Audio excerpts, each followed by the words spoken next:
At this moment, we have to record why are with NPP. In other words, why we should extend our solidarity to NPP. Why I'm doing this is to reflect the voice of each of us. This is not my testimony, this is the testimonial of each of us. I hope this voice will reach our fellow members of academic community, also fellow members of this society. Think about the moment, where are we now? We have been subjects of the main two-stream political parties in the post-independence of this country. But what we gain out of that? We are putting our labor for this country, not even for the development, but for the mere survival. What are we getting out of that? We are the people without any quality of life. We are thinking of our right to life today. Do we have freedom of expression? Can we go and raise our voice for any particular matter today in this country? No. Even if you are at the academic freedom, if you are enjoying the academic freedom, you are not allowed to do that in this country. We have witnessed that in the very past. So what are we? We are the modern slaves of this country without any quality of life. So we, the modern slaves of country today, have gathered here to say that we are with NPP this time. And why? That is not because the NPP is the one party which didn't rule us in the past. Not that. It is more than that, more meaningful than that.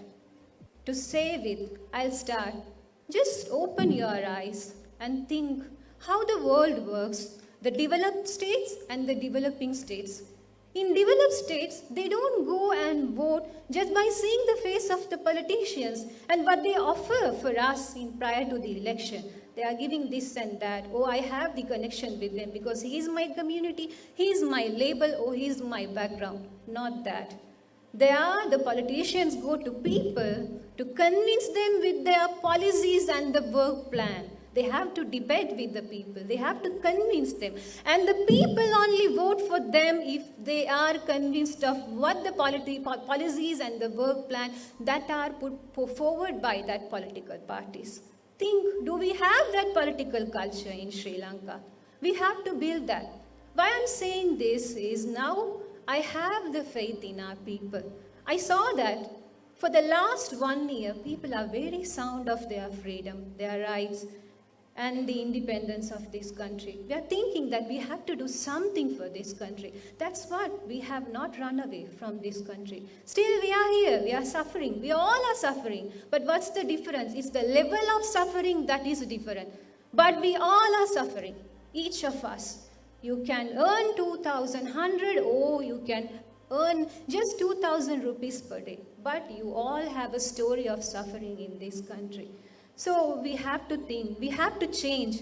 With what we have got now, with the changes, please think of opting a party by seeing their policies and the work plan.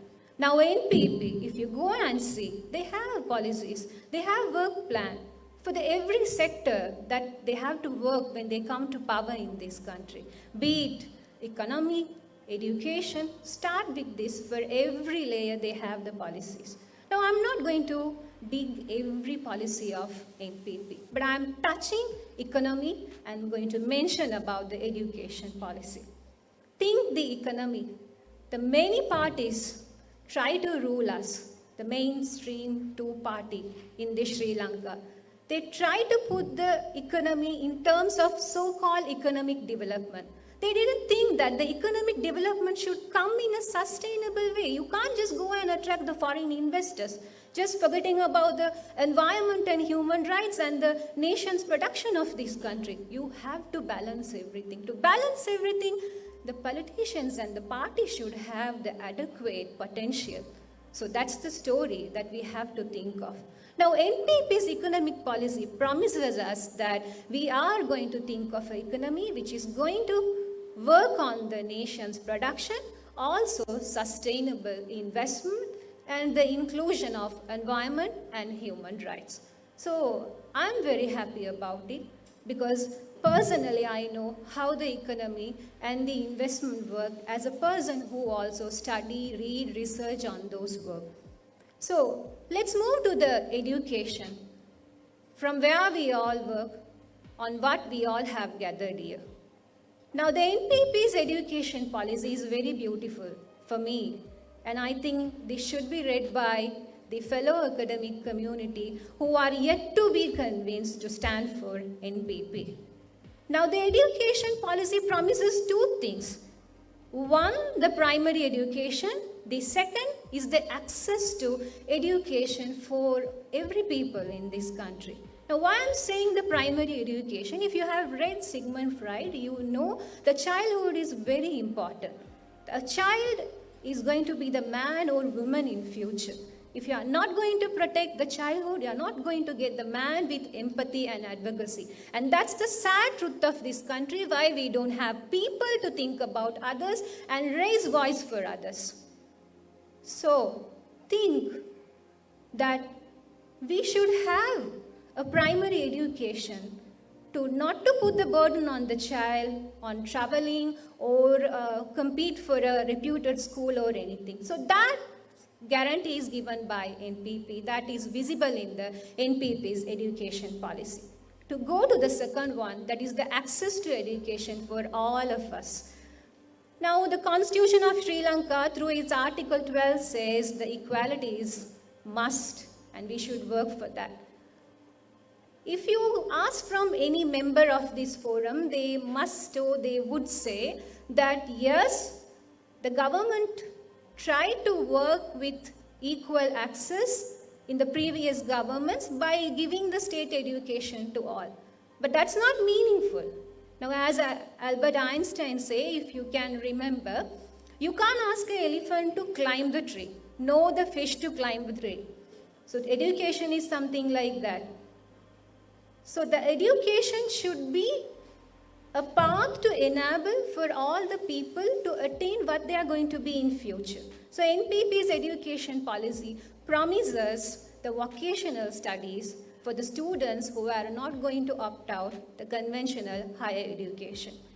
So with this all guarantee, I hope the economy and the education is what the future for us, that we are set to be with them. As a lecturer and fellow citizen of this country, I have seen that how we worked for education. And in 2012, we demanded 12 GDP for education. But what have we got today? The children are not even getting 3 times meal per day. Some students are dropping out from the school. Please go and see the trend, what's happening. Girl children are getting married in the early age, even before attaining the minimum age of marriage. Now, this is going to put us in dark in future. We are responsible for our past. If you are accepting it, we have to be responsible for the future as well. So it's time to decide. Now, why NPP? To lift at this junction is, I see a party which is going to come in the stage of Sri Lanka's current situation should accept the responsibilities and accept the past. And I see that with NPP. The new phase of NPP promises us that they are ready to accept their responsibility and look forward. As a person working with NPP or having the attachment with NPP, I see they are collaborative, progressive, and they also have room for each of us by our different identities. So I think fellow members of the academic community and this society should think of using your weapon. Yes, it's not the kings of ancient society. They had a weapon to fight for the country. We also do have. That is your right to vote. So don't use or exhaust your right to vote, but just going through others' decision or any thing that comes from your past or your identity, the connection with the identity. Think of it. Now, we are trapped in the society. If you have read the Animal Farm of George Orwell, we are trapped in a society. It's the illusion of order here in the society. So we have to break that. To break that, use your weapon, which is right to vote. When you use that weapon, just think of 2 things economy and the education, because we are in a crisis. It's not a crisis for the economy, it's the crisis for the right to life. If you want to live in this country, if you want to have a quality life, think of it and stand with NPP. And we are doing it this time, and it is your responsibility. You should also join the cause, and I am recording that here. Thank you very much.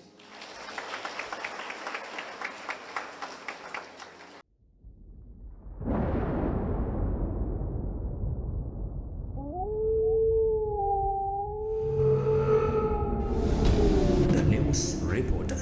වාරණයෙන් තොර අපක්ෂපාතී වාර්තාකරණය.